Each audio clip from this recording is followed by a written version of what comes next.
मोर नाम गोविंद किस्कु गाँवखনৰ नाम गाँवचौका पश्चिम गाँवचौका सान्ताल बस्ती বুলি কোৱা হয়। সমস্যা এই কালভাৰ্টখন ভঙা আছিল বহুত দিনৰ পৰা। চৰকাৰতো বহুত গ'ল, ইফালে BPF গ'ল, ইফালে PPL গ'ল, তথাপি ভালকৈ মানে ভঙা কালভাৰ্টখন হোৱা নাছিল।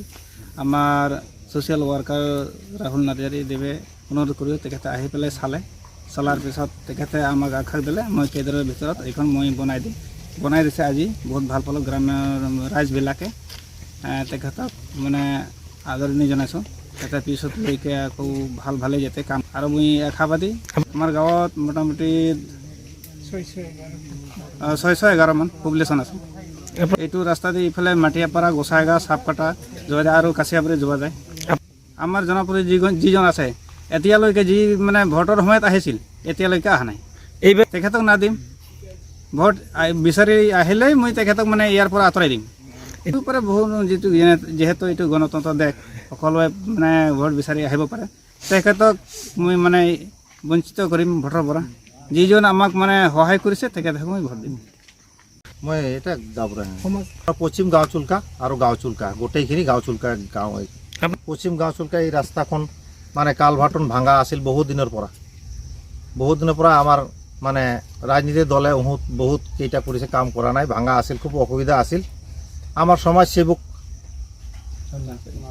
নার্জারি দাদা আহি আমার গাঁওখন পরিদর্শন করি এই কালভার্টখন আমি সকলে রাজ্যে আমি অনুরোধ করিলো।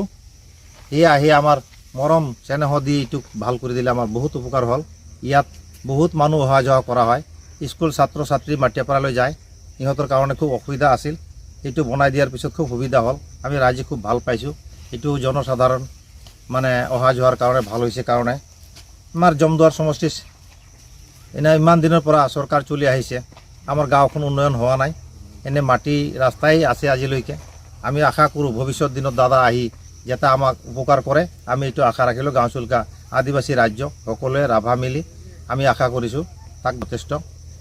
এই গাঁও দিয়ে আমি কাছিয়াবাৰী যাব পাৰোঁ, এইফালে মাটিয়াপাৰা, চাপকাটা, গোসাইগাঁও গোটেইখিনি আমি অহা যোৱা কৰিব পাৰোঁ। জৰাজীৰ্ণ নাই, অহা নাই।